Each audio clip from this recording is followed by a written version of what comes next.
Hey, what's happening out there, YouTube? DJ Ovaltine here, and this vlog right here is basically I'm doing it based on a request from some people on Facebook. Um, so I'm just gonna go ahead and tell it the best that I can, and and hope it comes out okay. I'm not very good at storytelling or whatever, but it's not a story; it's an actual event that happened and involving angels or whatever, and uh, it happened shortly. It happened the day after incident with dark forces happened. I'm not going to go into that.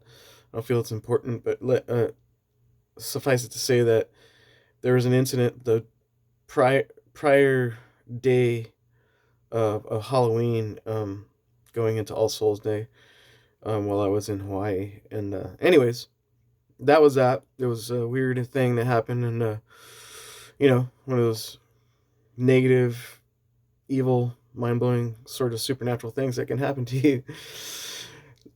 Anyways, there's also the positive forces, and that's what I wanted to talk about. So, that being said, what happened the day that we left Big Island? We could not find a bus, even though the night before I had planned a whole journey out, right? And I'm good at like doing bus routes and stuff. I've been using public transportation my whole life because I hate driving. I have a weird fear, and I have a lot of anxieties. So it doesn't driving just doesn't work for me. I'm not into it unless I absolutely have to. So I avoid that at all costs. So, anyways, we for some reason the bus schedule just magically changed before my eyes, and I'm used to this sort of thing happening. I don't know, maybe jumping timelines or whatever. If you're into that multiverse bullshit, but let that be said too. It's like, okay, so that happened, right? So I had this, as a screw up on my part, whatever it is. Maybe I just misread but it was an accident, whatever. So we're gonna take Lyft, all right? So we call Lyft, and the Lyft is normal time, like 3 minute wait or whatever. The guy was at the Kaibali Kai Resort though, but the building across the street, we're staying across from the main building of the Kaibali Kai, right? And behind these hostels and stuff, and which isn't really important. But the so he's kind of lost or whatever. So we kind of just have to text him and direct him to where exactly we were, and then we see his car and we flag him down, whatever. And here's where it gets unusual. Okay, right away, there's two of us. There's just me and my buddy Ron, and he he's all, "Hey, you're one of you guys are welcome to sit in the front seat and talk." And I'm kind of like shy and introverted, and I kind of I'm on the fence about communicating, and you know I just got my walls up always and stuff. And Ron's more, he talks freely to people and stuff. So Ron sat in the front seat, I sat in the back seat, where it's safe and comfortable. And this dude, he seems really nice. He help us put our bags in the trunk and everything. And I don't know anything unusual or anything. Notice anything unusual, but he we began talking. He's just small talk. Typical Hawaiian stuff, and like where you going and all this stuff. Yeah, and then Ron shifted the conversation somehow. Ron was already feeling strange because he was invited in the front seat, I think, and I think I'll get his opinion later, like in a separate interview or something, hopefully. But he was like, "So, have you seen anything weird things out here? Like supernatural type stuff." And those aren't his exact words. I'm just paraphrasing. And he, the gentleman's like, "I'm not." He's like, "I'm not a conspiracy theorist, but yes, there are there are things and forces and of nature and out here and things out here that are really powerful and different.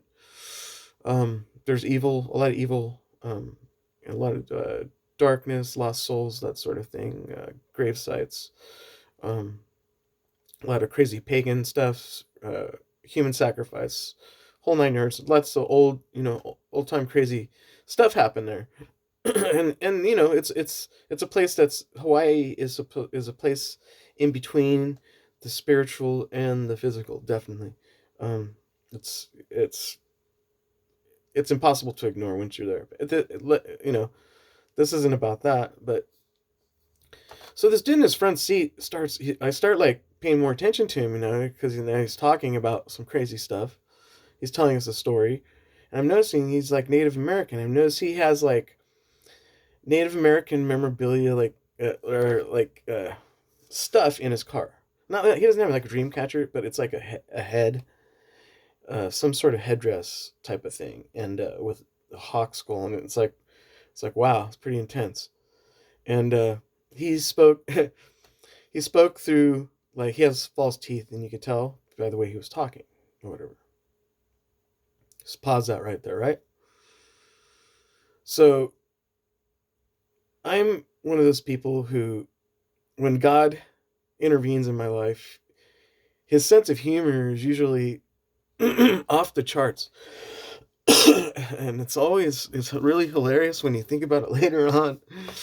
Um, so if you know me, I haven't been a Christian my entire life. I've been a Christian for a long time now, and a pastor and all that stuff. And I've been through all kinds of crazy stuff, and you know, I've done crazy stuff. I've been all the way on the other side as far as you can go. And okay, so but I'm full on Christian, and I'm under the blood of Christ. So, but so God, from time to time, he intervenes, and he kind of like steers the ship sometimes, and he makes it known a lot of times, and he does it in funny ways, right? And so I think this gentleman, right, who was our Lyft driver, I believe he was an angel, and Ron, my buddy, who's not fully like 100% on board with Christianity, the religion, which is easy to understand because a lot of horrible things have been done in the name of Christianity, but he definitely believes in God, I think, and he's sensitive to these things, I think, and he's aware that there's that it's for real. So, anyways, we both agree that this is like some sort of divine intervention, this event, right? And this driver, he appears to be some sort of angel of some sort, a messenger, if you will, someone sent from God, right? So we went through this whole thing the night before, right? Both me and Ron together, and it was a big deal, whatever. And this guy like kind of like set everything straight, really. Like, he looked exactly how I picture Don Juan being, right? Don Juan from the Tales of Don Juan, Carlos Castaneda. Now, like I said, I haven't been a Christian my whole life. So before I was a Christian, the closest thing I had to like spirituality and religion really was the Tales of Don Juan.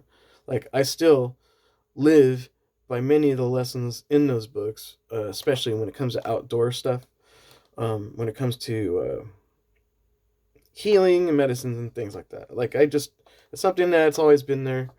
It's not something I completely have shedded 100%, but it's not something that like there's no way interferes with my faith in Jesus and stuff. So, but God, knowing this, right, has a sense of humor, and so this guy like had the exact accent that Don Juan has in the book. I mean, like, in the books, and he talked through his teeth just the same way. He told us a story, which I'm going to tell you in a minute. Or if there's a couple, he tells a couple stories or whatever. But yeah, like, uncannily, this guy just seemed like Don Juan to me, like, in so many ways. And to me, that's funny because it like captures my attention, right? So it's like God's humor, laughing at me, saying, "You idiot, why don't you just listen to me?" And anyways, yeah, I'm stupid. I'm slow sometimes on the draw. I pick up on stuff later on, usually, at least. But so, anyways, this gentleman, and this who I think is a messenger from God, in the front seat driving us to the airport, he tells us a couple stories, and I'll kind of just go through them fast. One involved his daughter, and I believe there's a spirit. I forgot what it's called. It's not. I'm not sure if it's the Wendigo or which one it is, where the spirit comes and sits on your chest, right, and paralyzes you, and you can't move. It's a thing that happens during sleep paralysis, and that thing. It's like a type of possession, if you will, and it happens to a lot of people, and it happened to this gentleman's daughter. Okay, the land that they are on happens to there's a lot of old history there, a lot of battles and grave sites and stuff, and here's where it gets really Don Juan-y, right? So if you know about Don Juan, you know about the sy- uh, symbols of nature, right?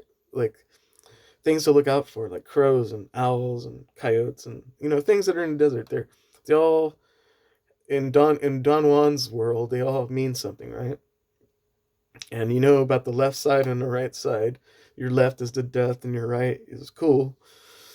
And anyways, he told us about this lava tube that he has on his property, right? And this thing, this owl, white owl, which is like totally not normal for that particular area, flies out of the lava tube. It flies over his left shoulder, and I'm not going to get into the rest of the story, but it's pretty intense, and you can imagine where it goes from there. Anyways, there's that story, right? And yeah, and he's also talks about the Akuna and the Manahuni a little bit. And without going too deep into that, I believe the previous night had to was dealing directly with those entities, if you know what they are.